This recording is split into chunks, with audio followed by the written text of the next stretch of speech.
Hi guys, Dizzy D here. So this is the end of week 7 of taking 25 milligrams of sertraline for PPPD, and this is my weekly vlog. I thought I'd do these vlogs because there really is very little in the way of user reviews about this on Facebook or YouTube or any social media really, and I just thought it was important to share my journey with other sufferers should they be considering taking medication. Obviously we are all different, but still I wanted to share this with you so you have some sort of idea of what you might expect in the onboarding weeks of taking these meds. So this week has been slightly different to the previous one. I have still got the tinnitus, which is very annoying. The blurred vision isn't as bad, but I have to say that I've been more distracted this week. I've been around people a lot more. I still haven't been able to go out for a walk on my own. I don't feel confident enough to do that, mainly because of the visual thing. I'm sort of getting this, I feel like my symptoms have drifted because I was getting initially, before taking the medication, I was getting chest pain and vibrations and things like that, which I did have with the medication as well, but not as severe. Those symptoms have gone and they've been replaced with tinnitus and blurred vision and lightheadedness on standing, which can sometimes make my vision go funny and I just feel like I'm going to fall over, and that's really concerning. So that's what stopped me from wanting to go out for a walk on my own, just in case I fall. And I've not been like that before. So yeah, it's difficult. So I took on a voluntary job just to get me out of the house and get me integrating with people, get me out in nature, actually looking after horses or ponies. And up until 4 weeks ago, I was going down to the stables every day, despite the dizziness. I was going, I was picking up their poo, I was grooming them, I was walking them, and I felt it was doing me good. But since starting these medications, around week 3 into the medication, I started to get this blurred vision and stuff, and I just thought, I don't feel confident enough handling horses in this state. So that's a real shame, because now the owner of the horses has got somebody else to look after them, so I'm really gutted about that. But at the same time, I've got to be really careful what I do. I think there's a lot to be said about doing too much. You don't want to push yourself. It's about practicing and taking your time and being kind to yourself, and I think if I did that work now, I'd just be pushing through. Anyway, back to the meds. So other than that, I don't feel any side effects. I had that huge panic attack last week, didn't I? I told you about that, where I ended up in the emergency room. But since then I haven't had a panic attack. I have felt a couple of times where I've had like moments of self-consciousness, where I've been with friends or something like that, and then suddenly they appear to be quite far away, if that makes sense. It's almost like I'm in a bubble and they're in the real world and I'm outside of the real world. But I think that's pretty common. And yeah, I can feel a slight change though. On a positive note, I do feel like I'm a little bit calmer. And I've made the decision, right, because I said last week I wasn't sure what to do about this. The psychiatrist and the audiologist want me to go up on meds. But I'm thinking, really? Like, the way I feel, I don't feel like I should be going up. And the GP thinks that I should be going down. So I've got a completely conflicting idea of what's going on. But I think, well, to be fair, the GP doesn't know anything about PPPD. They haven't got a clue what I'm talking about. So they're just looking at it from a very general perspective. But both are specialists that I'm paying a lot of money to see. Okay, this is not NHS, I'm talking Harley Street, and the Priory. That's who I'm dealing with, the Priory in London. So you can't really get a higher class of service than a Harley Street clinician. They're saying go on 50. 50 is the starting dose. It's not the ceiling, it's the starting dose, and I'm on 25. So they want me on 50.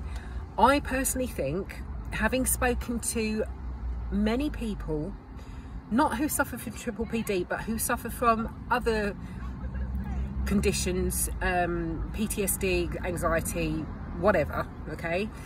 They're all saying to me, it's too soon. The doctors don't tell you. Sometimes it can take 16 weeks, sometimes it can take 6 months before these chemicals level out in your system. But the doctors won't tell you that, because if they did, no one would take the medicine, you know. They're saying to give it at least 12 weeks. And that honestly is what I've found. I'm part of a Facebook group called A Happy Change. And I found this group through Alex Robb, who's another YouTuber. He's a great guy. He talks people through taking antidepressants, and he did a daily vlog of onboarding for SERTRALINE. So if you haven't seen it already, check that out. His name's Alex Robb, R-O-B-B. So his channel is A Happy Change, and he's got a Facebook group off the back of that. So they're the people I've been talking to, and they're saying give it some more time. Just give it more time before you go up. You know, obviously I'm paying specialists to give me advice, and I'm not taking advice from people on Facebook, but at the same time I've got to balance this out. I've got to talk to people who actually take it and experienced it for themselves. I think that's really important.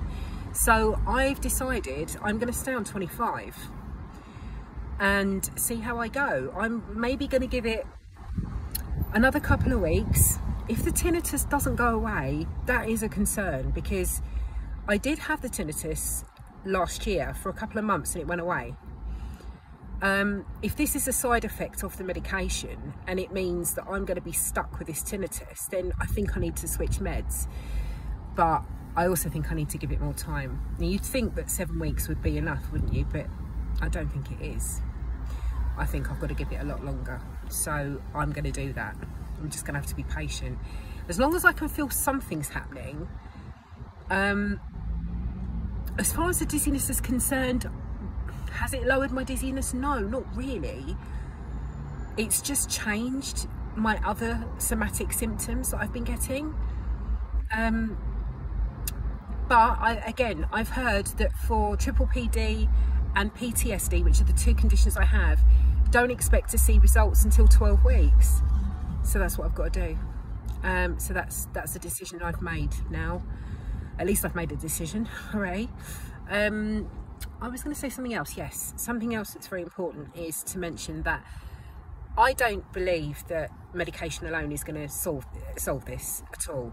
I know that it's a multimodal approach that I need, and I want to say now that the channel The Steady Coach, headed by Dr. Yoni Arthur, she's an audiologist and strength coach, and she specialises in vestibular disorders. Her channel and her community is absolutely invaluable, and she gives you so many. She's got a free course that you can do for PPPD or MDDS, whatever you have.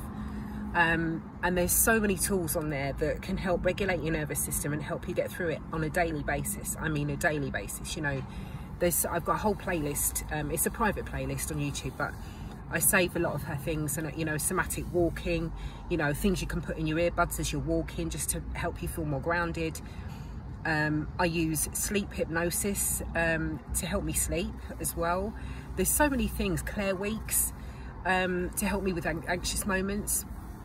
So I know that it's not just, I'm not relying on a medication to get me better, because that's not what's going to happen. I think that it's a matter of time, kindness, patience and distraction, actually. Because this week I have, for the first time, I have gone and stayed overnight somewhere, and I've not done that since I've been ill. I was with my partner. I was extremely apprehensive about going, but he, bless him, because with my condition I'm better with movement, he planned his birthday trip away to Norfolk in the UK. He planned it around me and my needs. So we went in a car, and I'm so happy in a car, I can't tell you, because the car's moving.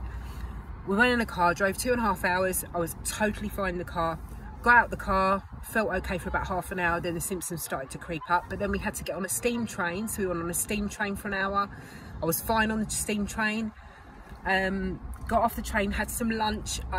When we had some lunch in this pub, I started to get a bit awkward, because I could just feel that motion coming back, and then you're like, oh my god, there's loads of people, and it just throws you off. You know what I'm talking about, because you've got it yourself, so you know exactly what I mean. But I got through it. Just tried to do some breathing, and to be honest, I did rush my food down a little bit.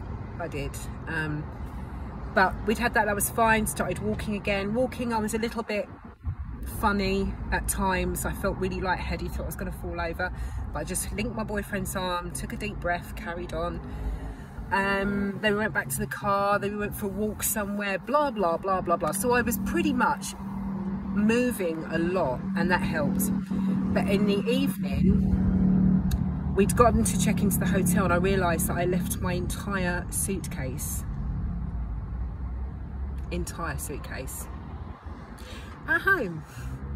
So I had no clothes, I had nothing to wear. That caused stress, because we were 2.5 hours away from home. We were supposed to be going swimming, because I want to see, oh, I wonder what a swimming pool would do to me. Would that be good? I had no swimming costume. So with half an hour to go, I had to go around the shops, find a swimming costume, buy some clothes. I must have spent 150 quid on toiletries, clothes, swimming costume. Anyway, the stress of that, whilst being chronically dizzy, whilst trying to smile and, like, you know, get through it for my boyfriend, I found a swimming costume. It was hideous, but I wore it anyway. Went swimming. Swimming was fine, totally fine, guys. Went in the swimming pool, no worries. There's about another 2 people in there and my boyfriend. It's not a problem. Swimming pool was absolutely fine. Got out the pool, you know that heaviness you feel when you get out of water?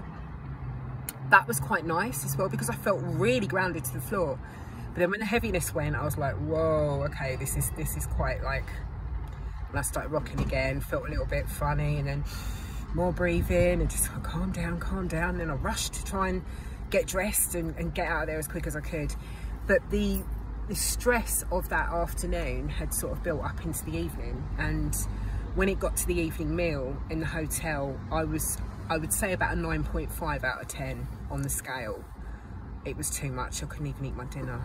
And thank God that I had the foresight. Well, at least, okay, I left my entire suitcase at home, but I remembered to bring my exercise ball with me. Now, my exercise ball is my comfort thing. It's something I can sit on, that I can move on, and it instantly comforts me when I'm really bad. So fortunately, I didn't leave that at home. I had that in the car. So after the meal at the hotel, I went into the bedroom and sat on the ball and was just like, oh, I could just rock on it. And it just calmed me down. It soothed my nervous system, and my brain was happy because I was moving. And I did my usual meditation before bed. I do progressive muscle relaxation. I listen to sleep hypnosis in my earbuds, which is an 8-hour. I'll send a link to it. I'll put a link in the description to it, because I think it's really helpful. It helps me get to sleep every night. I can't remember the name of the channel, so just bear with me, and I'll put the link up. But I had that and I got to sleep. But in honesty, it was a broken sleep. I woke up about 4 o'clock in the morning, went back to sleep again, then woke up at 5. It wasn't, so I wasn't entirely comfortable being away from home, but I did it. And the following day I felt better for it.